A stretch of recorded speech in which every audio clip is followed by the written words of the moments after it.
Vale, pues buenas tardes a todos. En primer lugar, pues como es obligación, pues dar las gracias a la Fundación, a esta casa, a la Fundación Gustavo Bueno, por permitirme otra vez más pues poder aquí dar una humilde lección.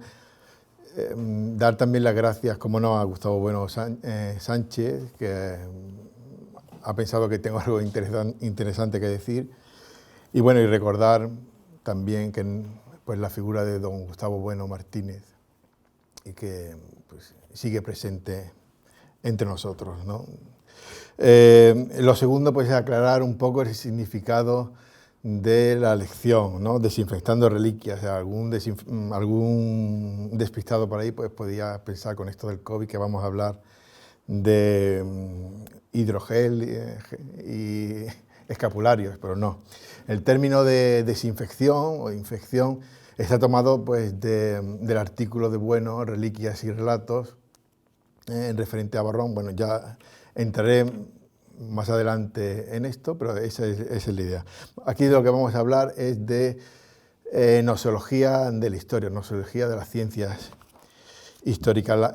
Esta cuestión yo vengo abordándola desde que entré en la carrera. Es decir, yo estudié historia, tengo la licenciatura en historia, de 1997 hasta 2001 estudié historia, y pues allí surgió una pregunta que es realmente la que inicia toda esta mi reflexión sobre la nosología histórica.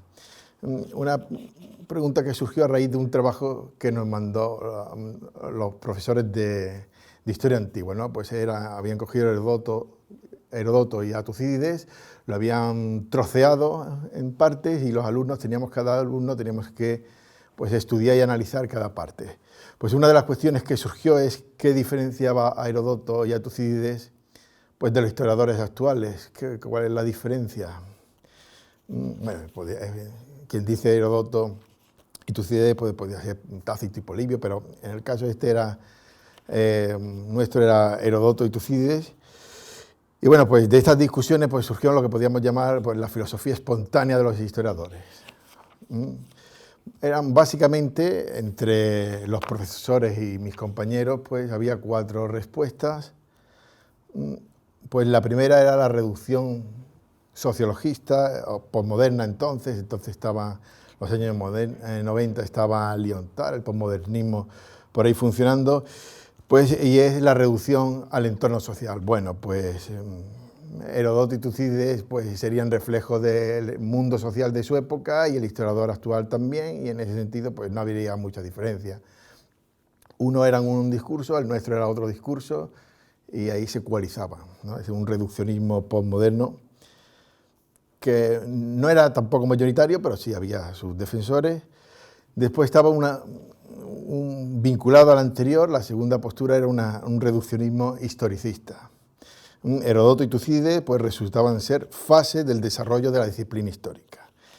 Heródoto y Tucídides, decían algunos de mis compañeros, pues eran científicos en correspondencia con lo que entonces se entendía que era ciencia, y los historiadores actuales pues somos científicos respecto a lo que se entiende hoy por ciencia, y en un futuro seguramente seríamos considerados poco científicos por los historiadores del futuro. Hacían esta especie de predicción del futuro un tanto fantástica. Era una especie de progresismo historicista, un adecuacionismo asintótico, ¿no? Nos vamos acercando a la verdad, pero no llegamos. Era también muy común. Estas 2 posturas no son estrictamente gnosiológicas. Bueno, esta especie de adecuacionismo asintótico podría tener algo de adecuacionismo, pero realmente era reduccionismo sociológico historicista. La tercera postura, que esta sí era, que hay a su vez dentro de esta hay tres corrientes, y esta sí era la más mayoritaria, es una posición, vamos a llamarla formalista metodológica. Lo que diferencia la historia presente a la historia científica, de la historia antigua de Heródoto, de Tucídides, de Polibio, de Tácito, es el método científico. Esto era el mantra. ¿Qué es lo que tenemos ahora nosotros que no tenían los antiguos? El método científico.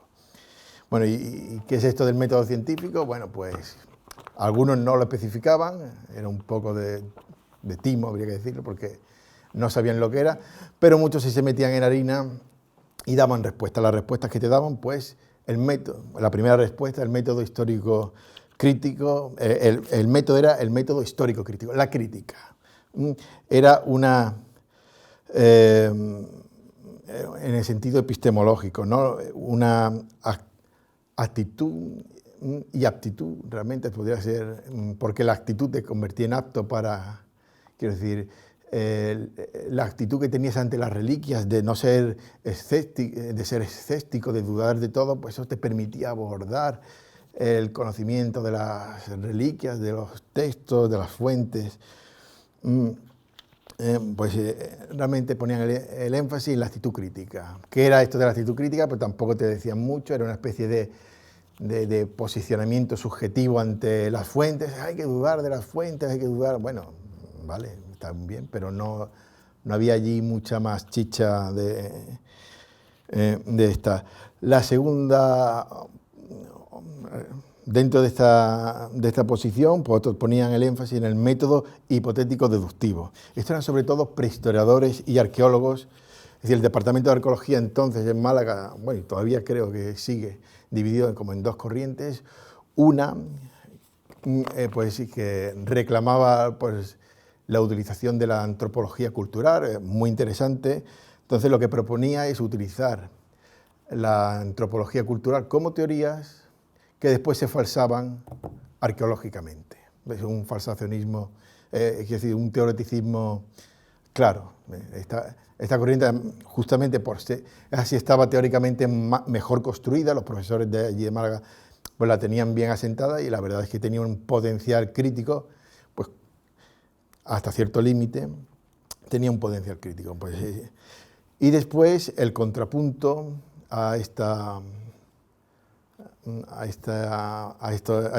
en el mismo departamento estaban los que defendían que el método era el método empírico, los echólogos, ¿no? Sobre todo en prehistoria esto era un suplicio, es decir, una tortura vivirlo. Era el yacimiento tal, no sé cuántos lascas, no sé cuántos tal, estrato no sé qué, pero era eso, en eso se quedaban, no se avanzaba más. Lo demás procedía del maligno, y además te lo decían. No, como hagas alguna especulación, suspendido en el examen, porque estos son aprenderse estrato, aprenderse yacimientos y cuántas lascas, cuántos tal, cuánto lo... Era este método. Curiosamente también caían en él, no sé si por casualidad, pero bueno, casualidad no sería, pero los de Moderna. Eso era también terrible, ¿no? Era el precio del trigo de 1531 a 1537, según el archivo no sé qué, legajo no sé cuánto. O sea, hay unas tablas con precios de trigo, precios muy importantes, sí, no se discute, ¿no? Pero... Y después estaba la postura que yo humildemente defendía y que es que, ya lo adelanto, lo afirmo aquí, ¿no? Lo que diferencia al historiador, a los historiadores de la antigüedad clásica, a los historiadores, sobre todo a partir del siglo XVI, pero ya sobre todo el XVIII y ya claramente el XIX, lo que tenía, por ejemplo, Ranke o Altamira, que no tenía Herodoto, y Tucídides, pues la paleografía, la arqueología, la archivística, la epigrafía, la numismática, la cronología diplomática, etc. Es decir, las llamadas ciencias auxiliares. Pues bien, lo que voy a intentar es reformular aquí esta posición mía, que podemos decir espontánea, de estudiante de historia, pues reconstruirla medianamente, a ver si puedo, pues desde la teoría del cierre categorial, ¿no?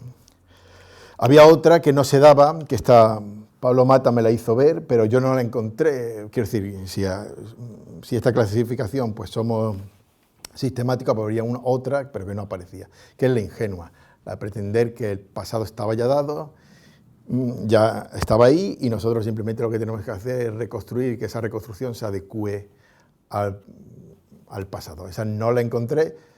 Y además, menos mal que no la encontré, porque es de suponer que los estudiantes y los profesores de historia pues no tendrían una visión ingenua de la historia, aunque bueno, después uno puede encontrarse restos de esta ingenuidad, pues se la puede encontrar, ¿no? Pero de hecho yo no me la encontré, y bueno, pues digo, como había dicho que habían 4, pues esa sería la 4ª.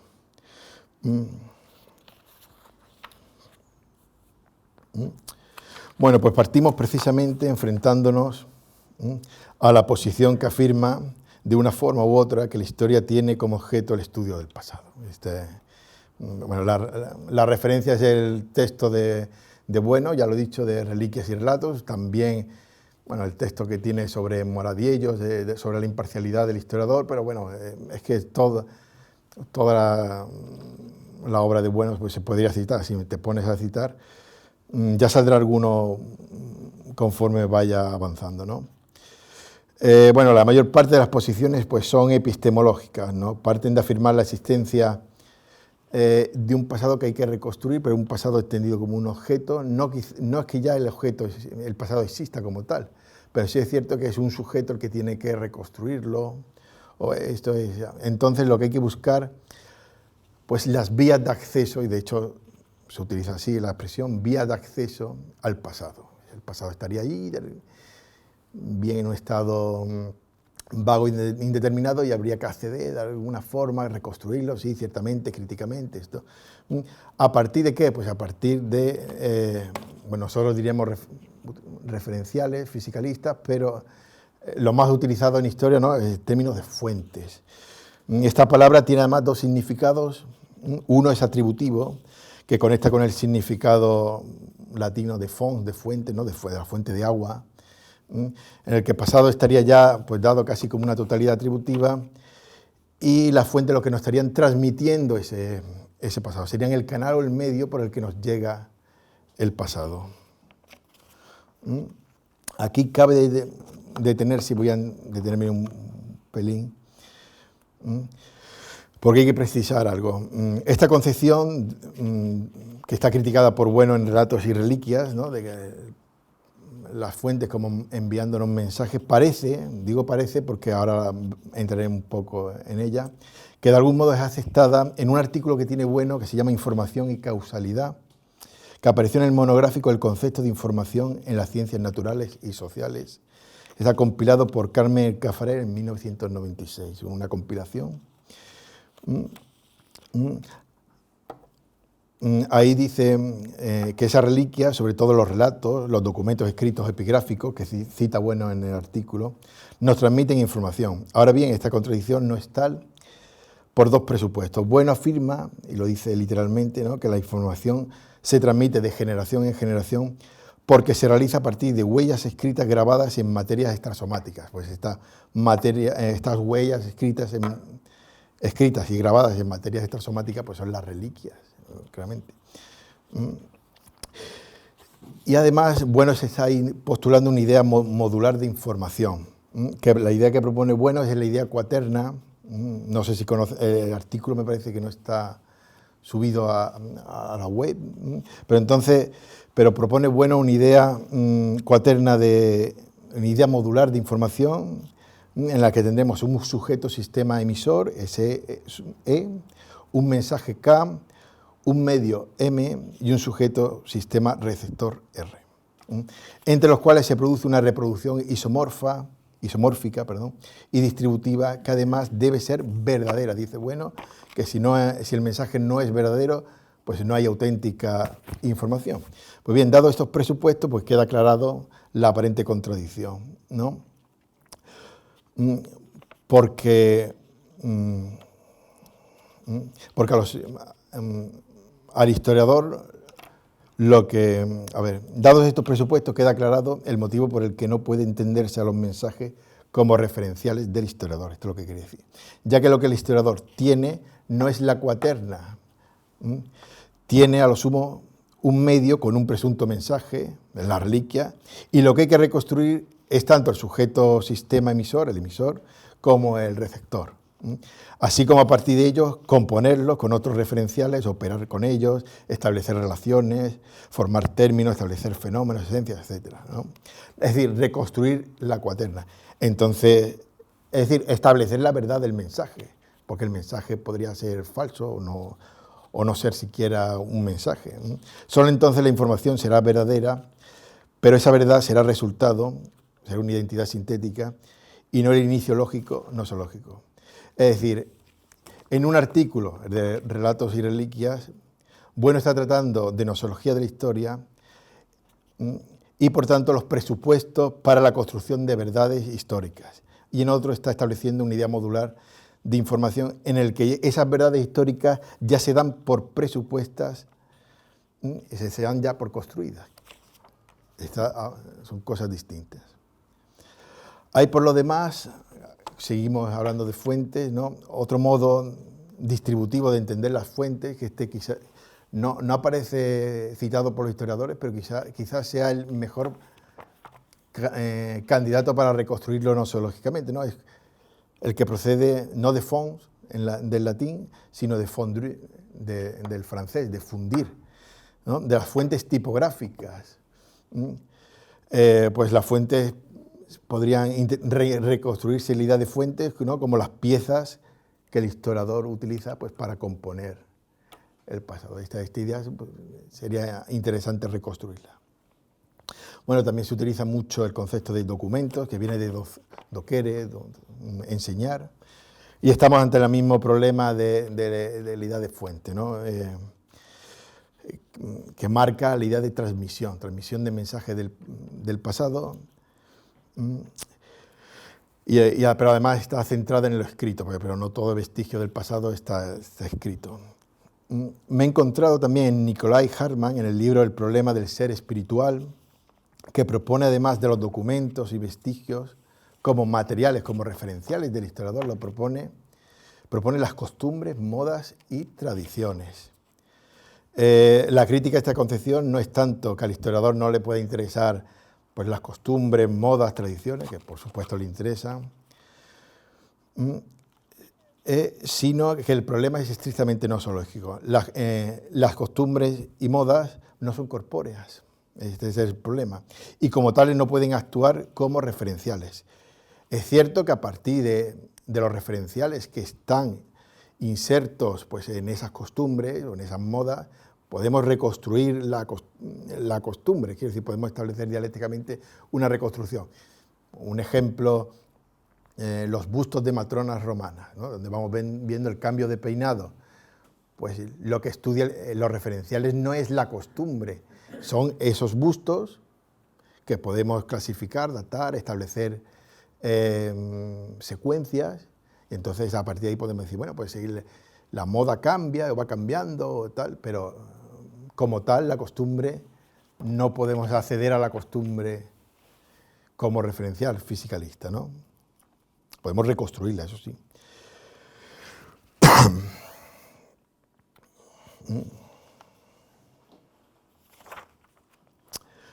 Bueno, y por último, ampliamente criticada en esta casa, ¿no? La vía de acceso, como se dice, más metafísica y que en la actualidad es sobreabundante, pues es la memoria. Ahora, últimamente está en alza. Bueno, pues se pueden realizar muchas críticas a la llamada memoria histórica y a la memoria como vía de acceso a ese pasado, ¿no? Pero voy a indicar tres. La primera es que la memoria no es corpórea y por tanto no es composible y recomposible con otros referenciales, no se puede construir términos a partir de ella, pues sencillamente pues no se puede operar con la memoria.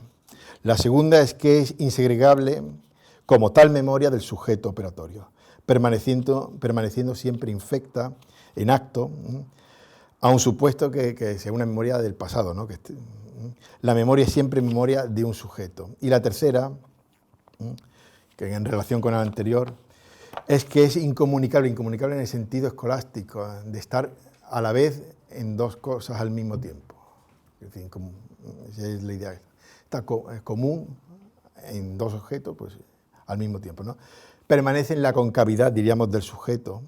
Cuando se comunica, se plasma en soportes objetivos y entonces sí, cuando puede actuar como referenciales, pero ya no son memorias, sino por analogía impropia, ¿no? Bueno, pues para citar un ejemplo de esta casa, ¿no? Pues el ejemplo de las entrevistas de Iván Álvarez a Tomás, pues lo que le interesa a Iván Álvarez como historiador es lo que Tomás tiene que decir y se plasme y se grabe en soportes objetivos. No quiero decir, la memoria en sí no puede acceder Iván.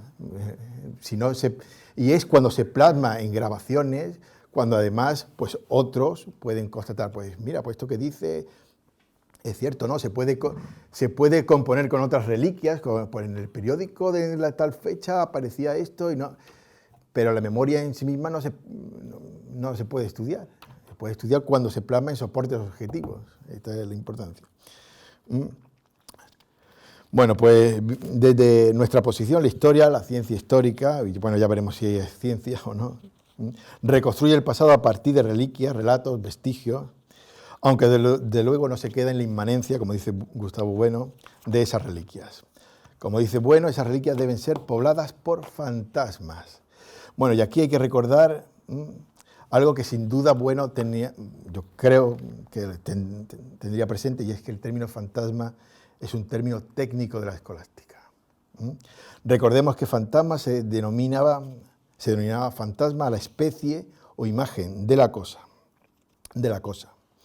Recordemos que para el aristotelismo escolástico, en el alma no está la cosa, una piedra, por ejemplo, sino la especie de la cosa.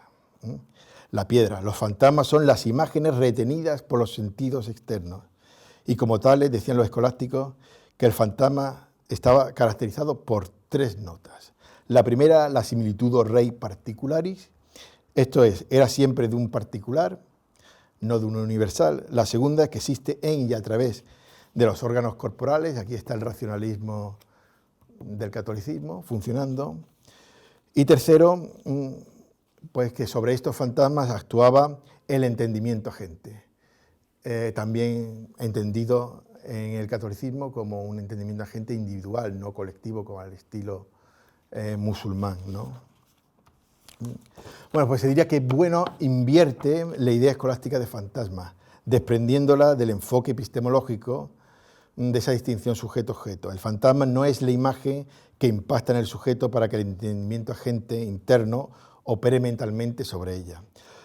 Los fantasmas no están al principio del proceso, sino al final. De tal forma que estos particulares, que decía la escolástica, no son ya los objetos que impactan en el sujeto, generando las especies, sino el resultado de las operaciones con las reliquias en tanto objetos corpóreos con los que opera el historiador, objetos enclasados pero delimitados también morfológicamente, que piden postular a unos sujetos que puedan explicarla. Los fantasmas son, por tanto, formas que surgen de la composición y recomposición de las reliquias, de las operaciones de análisis y síntesis con los materiales del campo del historiador.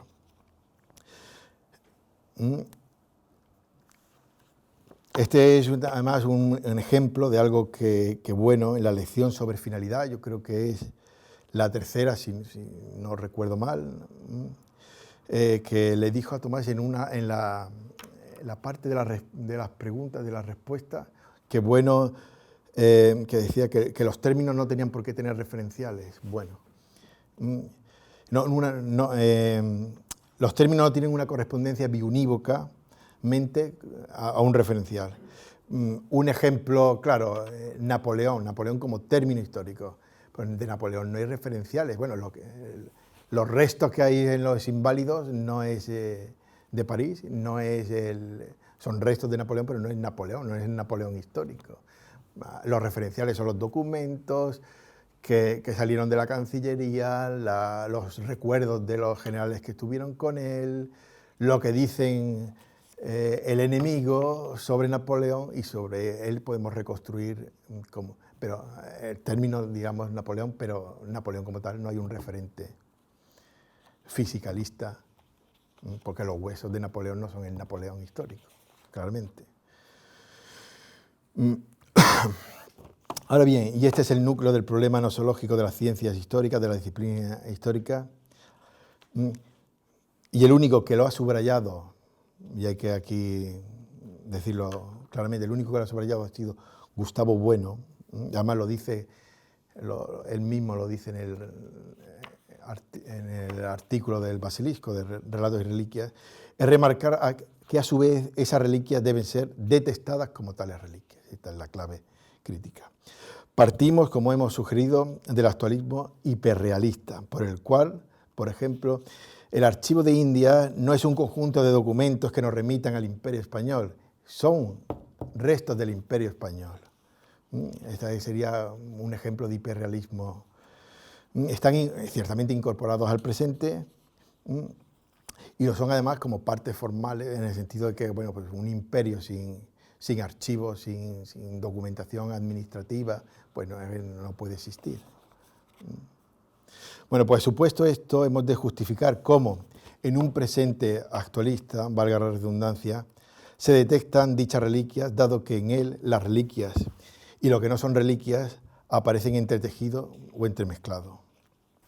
Bueno, parte del presente anómalo, en el cual existen instituciones que nos remiten por necesidad a morfologías anteriores en el tiempo. Bueno, pues sin ir más lejos, ¿no? Pues si nuestro monarca se llama Felipe VI, pues es de suponer que habrá 5 Felipes anteriores, ¿no?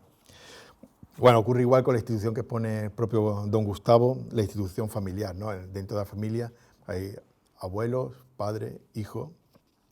Quiero decir, dentro de la propia institución ya nos está remitiendo en cierta manera a un pasado, a un presente y a un futuro. Pero no tenemos por qué partir solo de la escala antrópica, institucional, ya que a su vez esas reliquias están insertas en unas morfologías antrópicas, aunque recortadas por sujetos operatorios por el ego trascendental, ¿no? Partimos, por tanto, de esa situación anómala del presente, entendida desde la idea de movimiento. Habría 2 modos principales de entender ontológicamente el tiempo, uno que hemos llamado lisodinámico y otro morfodinámico, claramente inspirado, utilizando la distinción de bueno de lisológico y morfológico, ¿no? El modo liso u homogéneo es el tiempo absoluto newtoniano. Esta concepción no es necesariamente metafísica, aunque ciertamente la ha sido, en la medida en que el lisado puede establecerse desde otro movimiento que actúa como metro canon y que permite dividir los ciclos homogéneamente, en nuestro tiempo de calendario. Y otra, la concepción morfodinámica, que es una concepción estromática, no solo por su pluralidad de formas procesales, sino por la pluralidad y discontinuidad e inconmensurabilidad de ciclos, ritmos y cadencias de las transformaciones y procesos.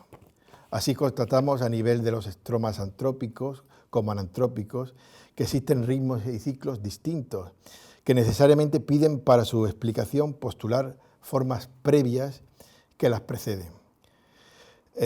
Vamos pues contra el actualismo monista, para el cual existe solamente un presente dado a una escala unitaria y homogénea. Esto es central, No basta con partir del presente en marcha. Partimos del presente en marcha, pues hay que matizarlo, ¿no? Porque aquí viene lo importante. No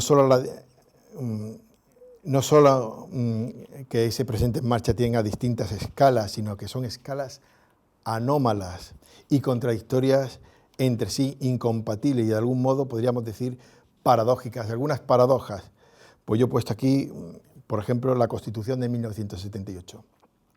Como tal ordenamiento jurídico, pues podemos decir que forma parte de mi presente. La Constitución influye en mí como ordenamiento jurídico y de alguna manera yo puedo cambiar, no yo como individuo, pero sí yo inserto en algún partido con votos puedo intentar cambiar la medida en que pueda, que puede ser poca, ¿no? Pero forma parte de mi presente en el sentido que yo puedo influir sobre la Constitución. Y sin embargo yo nací después de esa Constitución. Pero no solamente la Constitución, nuestro Código Civil de 1889, y no creo que ninguno de los que estamos aquí pues haya nacido antes de 1889, ¿no? Y sin embargo forma parte de nuestro presente y pues, nos influye, pues, con todas las modificaciones que haya tenido el Código Civil, ¿no? Pero forma parte de nuestro presente porque influye en nosotros, nosotros insertos en instituciones, no nosotros como individuos flotantes, nosotros insertos en instituciones como partidos políticos, podemos modificarlo y de hecho se modifica el Código Civil y sin embargo es anterior a todos nosotros en el tiempo. ese tipo de anomalías a las que me refiero, ¿no? Es decir, la idea de presente y de actualismo, de bueno, tiene una dimensión crítica y dialéctica. Partimos ciertamente del presente en marcha, pero una marcha que supone, como hemos remarcado, distintos ciclos y ritmos, donde morfologías previas a nosotros, sin embargo, son presentísimas. Esta posición es algo más, remarquémoslo, que la constatación casi de perogrullo de que el mundo ya está conformado por otros egos antes de constituirnos nosotros como tales egos. Es admitir que existen objetos pretéritos conformados antes de nosotros que suponen ritmos y ciclos distintos y divergentes. Por ejemplo, otra anomalía, ¿no? La anomalía que supone que en una realidad con formas en continua transformación hay una serie de conexiones que arrojan relaciones que ya no se pueden transformar. Es M3. Aquí cabe remarcarlo porque, por ejemplo, en filosofía griega es un mantra que yo escuchaba, bueno, y lo sigo escuchando. La importancia del movimiento, la dialéctica está en el movimiento, esto además en el marxismo, en el Diamant, yo que lo he estudiado, esto era constante. La importancia de la filosofía griega es que remarcaba el movimiento, remarca el movimiento, esa es la dialéctica, pero esa no es la dialéctica. La contradicción no está en el movimiento, es una verdad de perogrullo para un griego, el mundo está en transformación. La contradicción está en que en un mundo que se transforma, pues tú te bañas en el mismo río. Es que el río está cambiando, sí, pero el río de alguna manera es el mismo. Ahí es donde está la contradicción. Que en un mundo en continuas transformaciones hay cosas como el teorema de Pitágoras, como la geometría, y esta es la importancia, tantas veces remarcada por Bueno de la geometría, ¿no? Que en un mundo en continuo cambio y transformación, pues hay cosas que no cambian, que permanecen, digamos, M3, ¿no? Eso también es una anomalía, o una contradicción dialéctica. Bueno, pues supuesta una realidad plural de estromas de movimiento y transformación, con distintos ritmos y ciclos recortados o filtrados por el ego trascendental, podemos establecer secuencias temporales según un pasado de morfologías y procesos que han influido en los estromas del presente, según un presente en el que unos estromas interaccionan con otros y según un futuro por el que el proceso morfodinámico conformará según se desprende del curso procesal cuyo fin no está constituido y por ello todavía no puede influir en las morfologías del presente, ¿no? Bueno, la escala morfodinámica supone, por decirlo de algún modo, establecer que han existido diversos presentes. Esto es, creo yo, también importante. Distintos presentes que se han sucedido los unos a los otros. El sujeto operatorio, el ego trascendental, en el mismo proceso de la constitución del mundo, M sub I, constata anomalías, remarco mucho esto de la anomalía. Pongamos otros dos casos. Bueno, un caso aquí famoso y discutido, pues el célebre puesto por Bruno Latour, el del bacilo de Koch y Tutankamón, ¿no?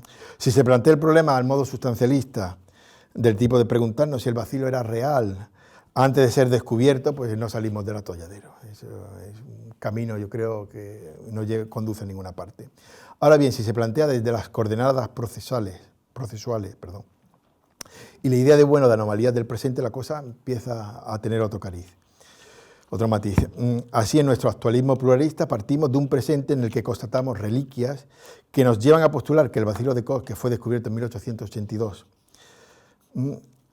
y a la vez y reliquias del propio Tutankamón del siglo XIV a.C., en las que aparece el bacilo de Koch antes de su descubrimiento. Es decir, en nuestro presente constatamos estas dos realidades, que tenemos un bacilo descubierto en 1882 y tenemos una tumba, una reliquia de Tutankamón que nos remiten a una época en la que ese bacilo no estaba descubierto y sin embargo estaba allí. Por tanto, lo que tenemos que hacer es constatar la anomalía y contradicción entre nuestro presente, en el que existe y está identificado sintéticamente el bacilo, y el presente de Tutankamón, en el que esa morfología no estaba dada. Estos presentes o fases divergentes son salvados mediante una metábasis, que lo que hace es reconstruir el proceso mismo que lleva a postular dialécticamente que el bacilo actuó ciertamente en el presente de Tutankamón al margen de las operaciones de la conciencia émic que tuviera Tutankamón. Y este es justamente un ejemplo de cómo de la dialéctica entre el ego trascendental, cómo va abriendo el MSUI, va conformando el mundo y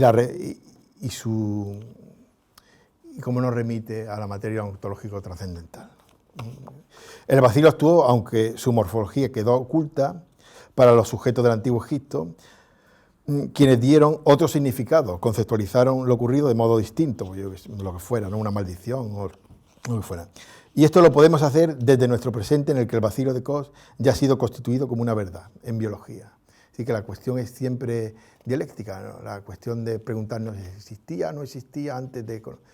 Cuando se introduce el proceso mismo de constitución nosológica de esas verdades, pues la cosa se va aclarando. Dicho de un modo más preciso, la constitución del mundo, MSUI, por el ego trascendental, no solo arroja una pluralidad de formas estáticas intemporales, sino una pluralidad morfodinámica de estromas y de procesos. Es precisamente porque constatamos los cursos morfodinámicos distintos, tenemos que establecer rectificaciones, reabsorciones, separaciones, encontramos cataclismos y estamos continuamente reordenando el pasado y los ritmos y ciclos, ¿no? El segundo ejemplo que voy a poner de estos presentes anómalos es el de la cultura maya preclásica y el Imperio Romano. Es decir, la cultura maya preclásica y el Imperio Romano pues comparten la misma ubicación temporal, pero no comparten la misma situación temporal, es decir, no mantienen conexiones. Ciertamente eran coetáneos, vamos a decirlo así, coetáneos lisodinámicamente, pero no coexistían morfodinámicamente. Esto es, aunque en principio en el mismo tiempo estaba el Imperio Romano y la cultura maya preclásica, pues no se puede decir que la cultura maya preclásica fuera, el mismo presente de esa cultura fuera igual que el mismo presente que la del Imperio Romano, porque no había conexiones ni relaciones de ningún tipo. Ignoraban la existencia el uno del otro. Entonces son dos presentes distintos, pero dados al mismo tiempo. Al mismo tiempo, entendido, como hemos dicho, lisodinámicamente. Es decir, eran coetáneos, pero no coexistentes. Y bueno, esto es... Recapitulando, son las mismas anomalías del presente, es la misma anomalía del presente el que nos lleva a constatar la existencia de ciertos objetos que son vestigios de tiempos pretéritos y a su vez constatar contradicciones y anomalías entre ellos. Detectadas así, estas reliquias hay que admitir, y esto es clave para lo siguiente que vamos a tratar, dos cosas. Primero, y aunque parezca aquí no parece raro y extravagante, pero yo he tenido problemas serios que me han costado suspensos y, en fin, y enfrentamientos con profesores, y es que estas reliquias no evolucionan unas de otras, por más que los profesores te pongan evolución de las flechas, evolución del vehículo, y ahí te ponen primeros vehículos a caballo y acaban en el Ferrari, y yo, muy qué bonito la evolución, pero no hay evolución en el sentido de que unos vehículos no surgen sinalógica y paratéticamente unos del otro. Por medio está un sujeto operatorio. Influyen unos a otros, ciertamente, por mediación de un sujeto apotético. Y esta es la idea de anámesis que de bueno, ¿no? Que está aquí funcionando. Digo aquí, por más que los profesores pues, nos puedan poner evolución de la cerámica griega, qué bonito, cómo evoluciona. Unos proceden de otras, ¿sí? Pero no es una evolución como la biológica, por ejemplo, sino una transformación de unas morfologías por otras a través de sujetos operatorios. Que esos sujetos operatorios pueden tener ciertamente pues, como modelos de las anteriores, esto no se niega. Pero si no se introduce este componente crítico, pues aquello queda con puro sustancialismo. Vamos. Y bueno, y segundo, que esas reliquias fueron en algún momento constituidas y no son eternas. y ello arroja importantes consecuencias nosológicas para la disciplina histórica, como veremos inmediatamente. Pues bien, supuestos estos dos puntos, podemos establecer los tres planos de la disciplina o ciencia histórica que se desprenden una vez que se constata que las reliquias fueron constituidas por sujetos operatorios pretéritos. En el campo nosológico de las ciencias históricas figuran entre sus términos tres clases de sujetos operatorios temáticos, ¿no?, análogos a los sujetos nosológicos, y que será necesario segregar, neutralizar o eliminar. Estas tres clases de sujetos constituyen los tres planos de las que he dicho anteriormente, ¿no? Yo los he llamado, aunque he utilizado plano pi, plano tau y plano phi, pues no hay que confundir con la determinación, con lo que bueno llama determinaciones phi y de determinaciones p en la antropología. Es interesante además que hay que poner, y esto ya es una digresión casi doxográfica, ¿no?, cuando Bueno utilizaba este tipo de construcciones como alfa operatorio, beta operatorio, o voy de Z, por ejemplo, y otras veces utiliza términos de la tradición, pues cuando Bueno utiliza este tipo de construcciones que pueden parecer a quien no está iniciado en el materialismo filosófico, pues puede parecer extravagantes. ¿Por qué le tiene que llamar alfa operatorio o beta operatorio? Pues hoy día ciencias sociales y ya está. Pues justamente para romper con toda la metafísica, con la tradición metafísica que arrastra. Esa es la idea. ¿Y por qué M sub 1, M sub I? Esas construcciones que pueden parecer son artificiales en el sentido que con esa artificialidad se intenta romper con una tradición metafísica que hay detrás y que está confundiendo continuamente los términos. Digo esto pues para que este tipo de construcciones que hacemos de plano pues no son, o pretenden no ser gratuitas en ese aspecto, no pretenden, lo que sí pretenden es en cierta manera separarse de cómo se ha entendido metafísicamente casi siempre en la tradición filosófica, ¿no? Pues el plano que yo he llamado pi de paradoxis, ¿no? Paradoxis es en griego tradición. Además, en el Nuevo Testamento, en el griego koiné, tiene un matiz todavía más especial, que es la tradición que actúa como regla, como norma. Pues este plano está constituido por aquellos sujetos que han operado con la reliquia desde que se han constituido hasta nuestro presente y que han modificado esa reliquia o la han compuesto en contextos distintos al de su formación. Esto solo puede plantearse, según lo que hemos dicho anteriormente, de un modo crítico y dialéctico. Solo cuando a partir de las anomalías del presente detectamos que ciertas morfologías son reliquias de tiempos pretéritos, podemos inferir que esas reliquias no son intemporales y por tanto tienen una constitución o producción determinada en un tiempo determinado del devenir. Y es a partir de ese momento en el que podemos establecer críticamente dudas sobre su alteración y configuración.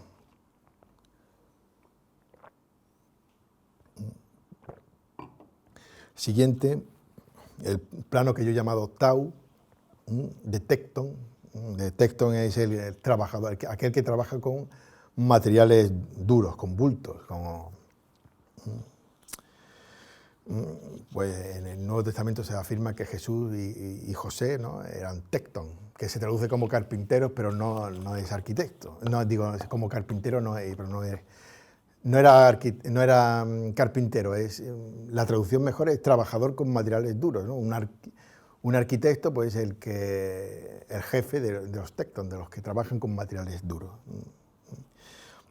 Bueno, pues estaría constituido por aquellos sujetos que han construido o constituido la reliquia. Son aquellos que la han ensamblado. Y un plano phi de fantasma, en el sentido que antes hemos expuesto, ¿no?, constituido por aquellos sujetos coetáneos o extemporáneos, es decir, previos o posteriores, a lo que esas reliquias nos remiten. Reliquias o relatos, podríamos hablar incluso de reliquias alfa, reliquias ágrafas y reliquias con grafos, ¿no?, con lo que bueno llamamos relatos o documentos frente a monumentos, ¿no?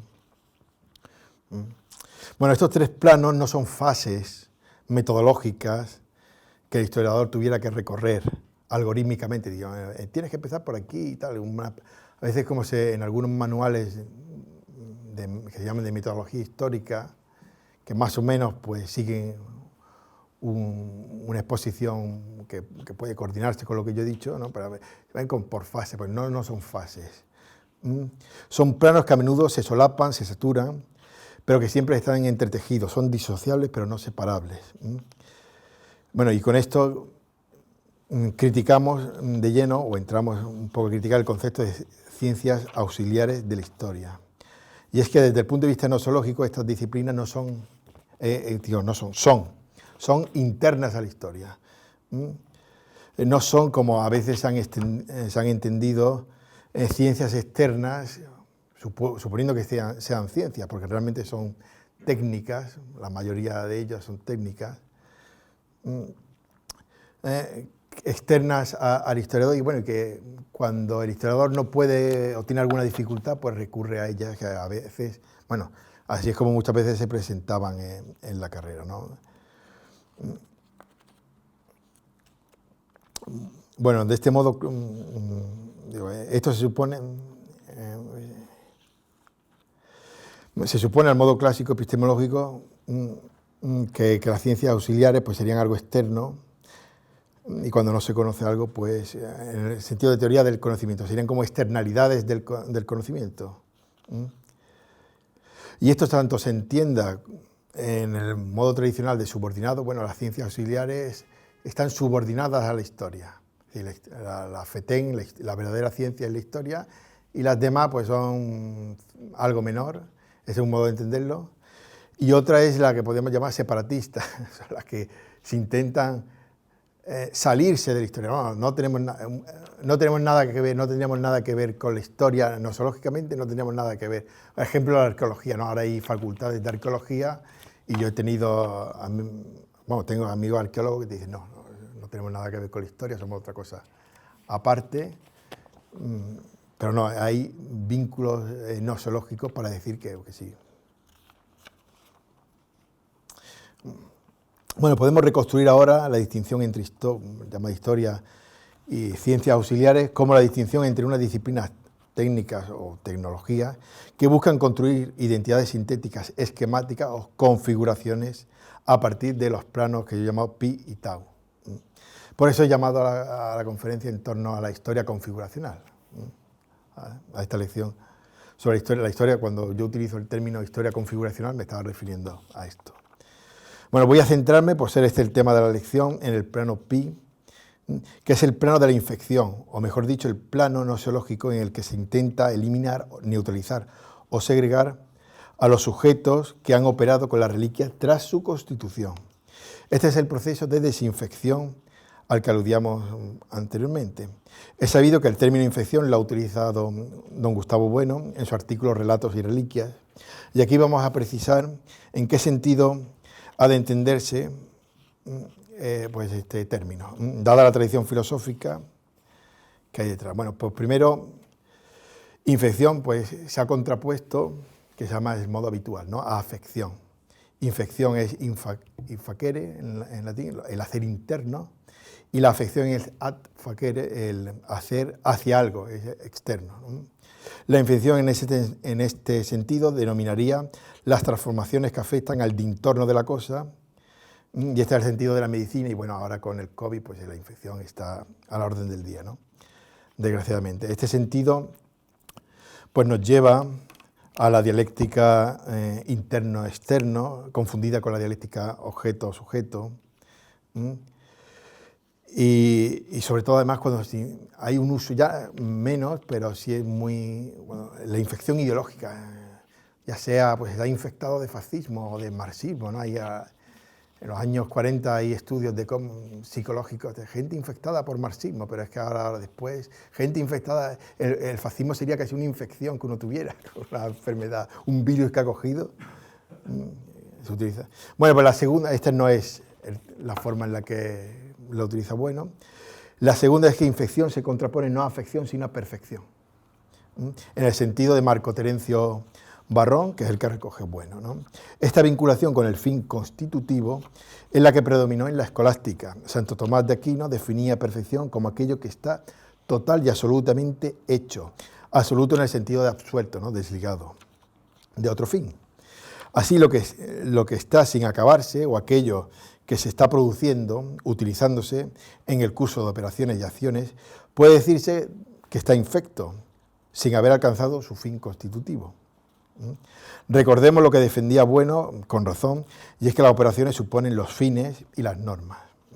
Por lo tanto, esta acepción de infección es totalmente recuperable desde un punto de vista nosológico. Ahora bien, si infecto es lo que está siendo utilizado por sujetos operatorios, nos encontramos con una aparente paradoja.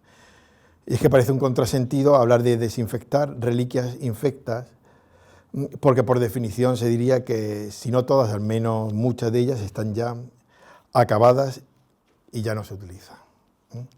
Pues no hay tal contradicción. Cuando postulamos que las operaciones no se resuelven, claro, no hay contradicción cuando postulamos que esas operaciones no se resuelven en el puro hacer, en el ajere, ¿no? Sino que nosológicamente las operaciones se definen como la transformación llevada a cabo por sujetos de unos términos en otros, según normas, insertándolos, esos términos, en unos contextos semánticos dados, enclasados, reenclasados, dichos términos. Por tanto, resumiendo, utilizando una expresión más plástica, las operaciones quedan cristalizadas en el objeto. Con ello podemos presentar una idea precisa, una idea precisa de la dialéctica infección-desinfección. La infección de las reliquias del pasado tendría que ver con las modificaciones de partes de las reliquias o su inclusión como términos en contextos distintos a lo largo del curso histórico desde su constitución. Hago aquí una pausa. El cartel de la lección, pueden ver un arco, ese es el arco de los gigantes de Antequera. Y ese es el ejemplo que nos ponían en la carrera de lo que no había que hacer con las reliquias, ¿no? Es un arco de tiempos de Felipe II, que el Cabildo mandó construir, el Cabildo de Antequera mandó construir, y ahí pues todas las inscripciones y epigramas que habían aparecido en la ciudad los utilizaron y compusieron de allí el arco, pero es que además las esculturas que están son esculturas romanas que se volvieron allí a retallar y se pusieron.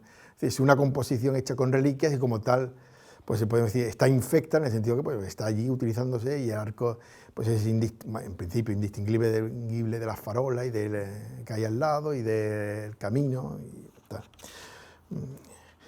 Pues bien, el progresus de la desinfección se encaminaría precisamente a neutralizar esas operaciones que han remodelado o reinsertado a la reliquia en contextos u ortogramas distintos. Un ejemplo, el ejemplo que ponía Bueno, y un ejemplo también muy bonito, es el ejemplo de la donación de Constantino. Como tal es una falsa reliquia del siglo IV, pero una verdadera reliquia del siglo IX. Bueno, pues la desinfección podía consistir en varias cosas, ¿no? Una es la de la infección que se ha producido de la modificación de sus partes pues por los copistas que unos copian un documento anterior y lo modifican y se equivocan o introducen algo no tan, quiero decir, con alguna finalidad, lo introducen, ¿no? Es un tipo de la crítica textual clásica. Pero también podemos estudiar, ¿no?, el papel de la donación en distintos contextos y planos históricos. Bueno, pues y también podríamos hablar pues, un poco de la leyenda negra protestante sobre la donación, a veces puesto podemos ser un claro ejemplo del mal de la Iglesia, ¿no?, de cómo intenta engañar. Bien, cuando se estudia en el contexto de la época, donde además la idea de autor pues no era la de entonces, ¿no?, pues se ve como un resultado de la dialéctica entre el papado y el imperio, y entonces ahí pues cobra cierta racionalidad. Ya no es simplemente un engaño de curas y cosas así, ¿no?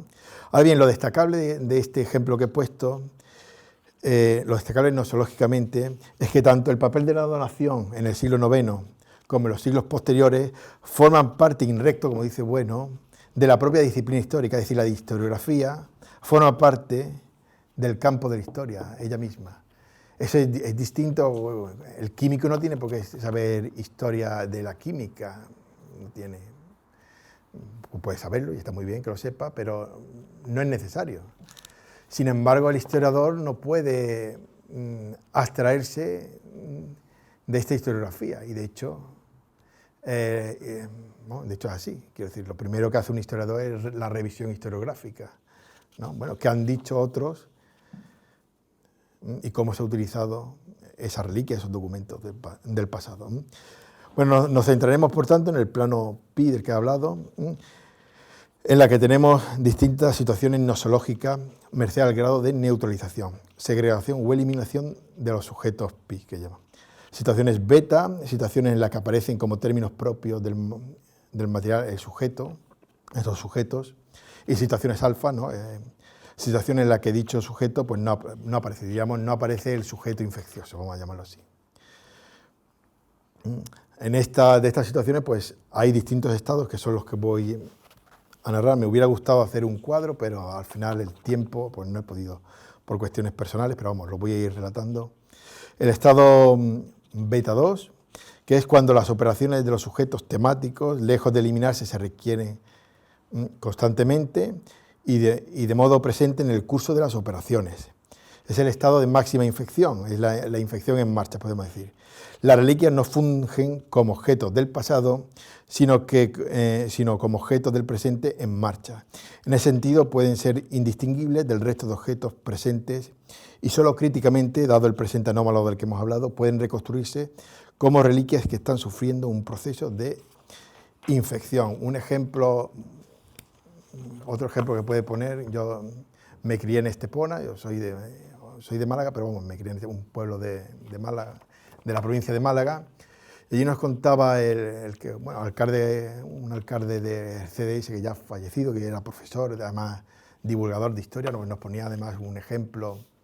Es que en el ayuntamiento en determinado momento desaparecieron una serie de objetos de época romana, unas piezas romanas, y desaparecieron del ayuntamiento y nadie sabía qué había pasado. Se habían robado, hasta que se dieron cuenta que la estaban utilizando los operarios del ayuntamiento pues, para hacer mezcla y para utilizarla. La máxima infección, eran objetos del presente, pero vamos, allí utilizándolos totalmente, ¿no?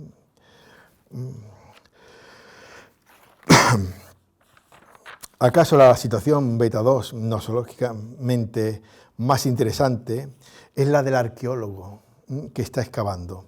Un problema clave en la arqueología es que, por definición, una excavación arqueológica es irrepetible e irreversible. Se pueden excavar otras partes del yacimiento, pero una vez que uno realiza la excavación ya no puede realizar una segunda excavación tal cual se produjo la primera, ¿no? Lo interesante es que el arqueólogo, con sus técnicas y métodos, intenta borrar sus huellas, es que son las que están infectando en ese mismo momento el quehacer del arqueólogo. Si el arqueólogo pone tanto énfasis en las cotas, en las mediciones, en mallas arqueológicas, en medir, en realizar planos, es para después poder reconstruir el yacimiento.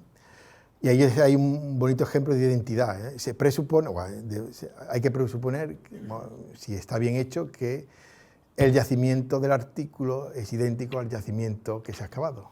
Esto, si se llega, ¿no?, a establecer esa identidad.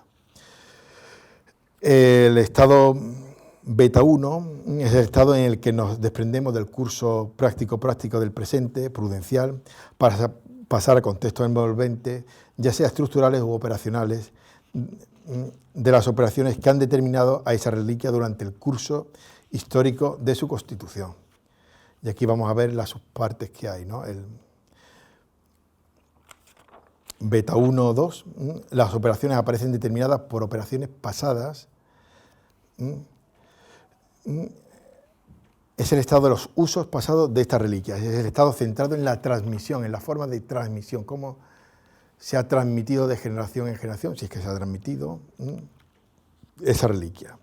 La desinfección pretenderá eliminar las operaciones que han afectado a la reliquia durante el paso del tiempo. Y el subestado beta 1 o 2, las operaciones nos remiten ya al factum del objeto transmitido, en tanto que ese hacer hace posible, valga la redundancia, la transmisión a lo largo del tiempo. El estado es el estado centrado en la reproducción del objeto a lo largo del tiempo. los copistas, por ejemplo, y toda la crítica textual y a los manuscritos. En los planos alfa, pues tenemos el alfa 2, que nos remite a contextos envolventes, no operatorios, en el proceso mismo de infección, y a su vez dentro de alfa 2 tenemos el alfa 2.2, que nos remite a contextos envolventes, no operatorios, pero específicos de las ciencias humanas. Ejemplos, claro, pues la estructura lingüística, sobre todo en las estructuras en las reliquias con grafos, o a secuencias estructurales en la transmisión, de la transmisión o reproducción de una reliquia. Y las alfa 2.1, que nos remite a contextos envolventes, no operatorios, pero genéricos a la ciencia no humana. Un ejemplo muy bonito que he encontrado de este estadio son las secuencias cronológicas y espacial del ADN del trigo domesticado. Aquí sí que hay una evolución, o se puede hablar de una evolución, pues de un trigo respecto al otro. Sí hay una conexión sinalógica, aunque claro, a través del papel que tienen los sujetos operatorios. Pero, y aquí está la clave, una vez que se ha realizado esta secuencia, una vez que se ha determinado el papel de los sujetos operatorios, en cómo han constituido el trigo, cómo lo han domesticado, se puede realizar la operación inversa, y esta sí es la alfa 2.1, por la que a través de las secuencias espaciotemporales de ADN se puede reconstruir los procesos de emigración, por ejemplo, emigración de las distintas comunidades. Bueno, después el estado alfa 1 es el estado de la máxima desinfección, y ya cuando ya no salimos del término propio de la historia, y de hecho ya cuando si se llegara a un término, se llegara al alfa 1, pues se habría constatado que casi no es una reliquia lo que tenemos, ¿no? Un ejemplo así, pues la paleoantropología, cuando realmente eso no es historia, bueno, no lo es de hecho, es biología o lo que fuera, ¿no? No.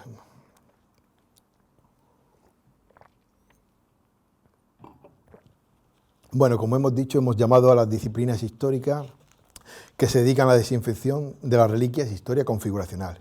Y esto porque ellas arrojan sobre todo identidades sintéticas esquemáticas en el proceso mismo de desinfección, consistentes primero en establecer la unidad sustancial, que por eso son identidades sintéticas esquemáticas, la unidad sustancial de las reliquias, pero recordemos que la identidad no se resuelve en la unidad, en la conexión en sí misma considerada, sino en la configuración de dicha conexión unida con su entorno. A partir de múltiples cursos operatorios se establecen estas configuraciones, estas reliquias desinfectadas, que a su vez podrán ser utilizadas como términos y material de la historia. A través de estas configuraciones pueden establecerse, aquí está, contextos determinantes. Un yacimiento es un contexto determinante, un archivo es un contexto determinante a partir del cual se pueden establecer relaciones en su seno. Y se pueden establecer identidades sintéticas sistemáticas. Bueno, pues así podemos dar una respuesta a la polémica sobre si la ciencia, la historia es una ciencia o no. Bueno, primero hay que admitir que necesariamente la historia debe poder desinfectar las reliquias y llegar a verdades sobre ellas. Y esto porque no solamente es condición de posibilidad de la historia, sino condición de posibilidad de hablar racionalmente del pasado. Segundo, postulamos que esas configuraciones y contextos determinantes, de esas configuraciones y contextos determinantes, de esas reliquias desinfectadas y esos contextos pues, construidos, sí. Contextos determinantes, se desprenden identidades sintéticas, sistemáticas, las únicas capaces de establecer una reconstrucción morfológica del pasado, superando las identidades esquemáticas. Y ahora, tercero, ¿significa esto que la historia es una ciencia? Pues no, aquí es donde me comprometo. Y aquí está la clave del asunto. Porque aunque la ciencia suponga identidades sintéticas, no todas las identidades sintéticas suponen una ciencia. Que esta es la confusión, creo yo, que hay muchas veces. Y esto porque lo que constituye una ciencia no son sus identidades sintéticas en sí mismas, sino la capacidad de ese conjunto de verdades de cerrar categorialmente. Esto es de segregar un entorno delimitando una esfera específica, una esfera de inmanencia. Y la historia no puede cerrar de dicha forma, porque aunque llegase a cerrar, digamos, aunque llegase en el plano configuracional, aunque llegara y llega a establecer verdades configuracionales, es decir, verdades en el plano de, pues, decir, pues esta reliquia es del siglo I antes de Cristo o de tal año, y no podemos dudar pues que por una serie de procesos, de identidades, ¿no? de comparaciones, de composiciones, pues la crítica textual, por ejemplo, pues no podemos decir que tenemos unos textos, por ejemplo, de Platón, que con la dificultad de estar reconstruido y tal, pero que corresponden más o menos a lo que Platón escribió. Pero sin embargo, esa reliquia de Platón, ese texto reconstruido, pues no es Platón mismo. No. Lo que interesa son las ideas que están plasmadas en ese texto, las ideas de Platón, ¿no? Bueno, digo, porque aunque llegase a cerrar en el plano configuracional, el plano de la desinfección, este todavía no sería plenamente histórico, ya que para estar en tal plano pues necesitamos establecer el regreso a las acciones humanas. Y es aquí cuando la escala, que es la escala propia de la historia, por otra parte, como dice, bueno, la de las acciones humanas, pues ya ahí no hay posibilidad de cierre ninguno. Necesariamente por todas partes están apareciendo ideas, necesariamente. Se quiera o no se quiera, aparecen. Entonces, lo que tenemos aquí, claro, es una dialéctica que en historia muchas veces se utiliza como volver a las fuentes. El historiador tiene que estar continuamente volviendo a las fuentes. ¿Por qué? Porque es la forma de controlar quizás la recaída del historiador pues, en la metafísica o en la filosofía. Claro, si no es muy consciente del proceso, pues cae en auténtica metafísica, pero también, quiero decir, puede haber, de hecho, se habla de una historia con ideas filosóficas que de hecho están funcionando, y entonces esta dialéctica es lo que hace que continuamente pues el historiador tenga que, para corregir cuando tiene que recurrir a ideas, pues tiene que rectificarla acudiendo a reliquias y no después vuelve. Es una dialéctica continua, circular, y eso es lo que impide que sea una ciencia, la historia, porque aunque ciertamente tiene que hacer referencia, tiene que estar siempre acudiendo a las reliquias, pues las reliquias en sí mismas pues no son historia. La historia está en la regesta, en las acciones humanas. Y bueno, pues eso es todo.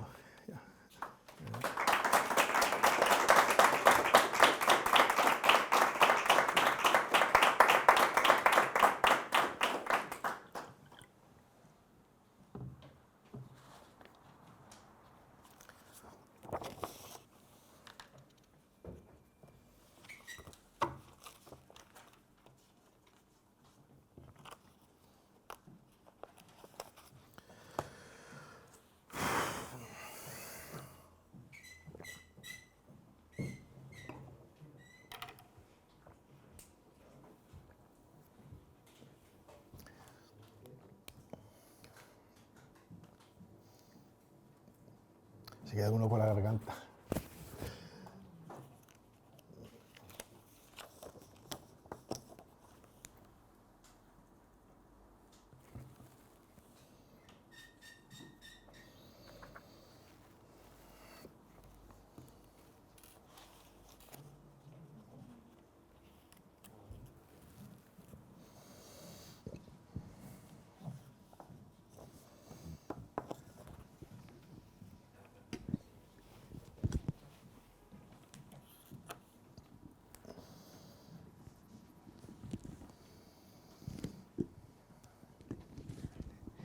Bueno, pues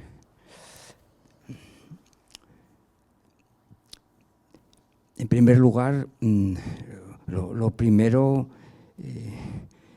felicitarte, como no cabe otra cosa, puesto que nos has ofrecido una lección magistral, sacando buen partido de esos textos de don Gustavo sobre las reliquias y los relatos, pero también sobre todos aquellos otros en los que don Gustavo habla de las metodologías de las ciencias humanas, ¿no? Yo querría destacar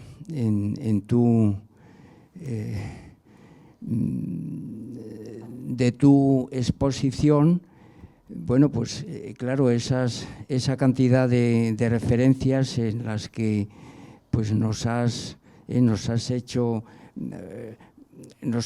oír precisamente el campo de las anomalías, ¿no? que supone precisamente pues que utilizando precisamente el final de ese texto que tú has mencionado, las reliquias y los relatos, que nos remiten pues a lo que don Gustavo entiende en ese texto como historia esencial, en tanto en cuanto precisamente los fenómenos de los que hay que partir, esas reliquias, pues precisamente, bueno, y es que tú yo creo que lo has interpretado magistralmente, ¿verdad? Pues no tienen continuidad, y precisamente la historia esencial, que es lo que tú has ejercitado aquí, pues lo que hace es el rompimiento de esa cadena, en tanto en cuanto pues se trata de una cadena de desinfección. Claro, muy bien, vamos, yo estoy completamente.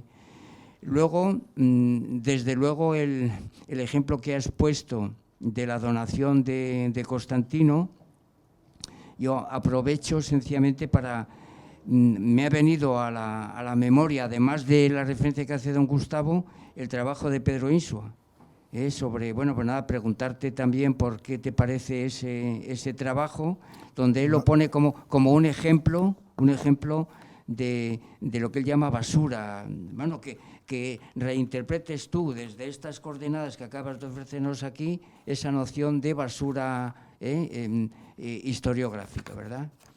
Bueno, y ¿qué otra? Bueno, claro, evidentemente cuando nos dices tú que, bueno, claro, otro ejemplo es cómo has aplicado tú las figuras de la dialéctica,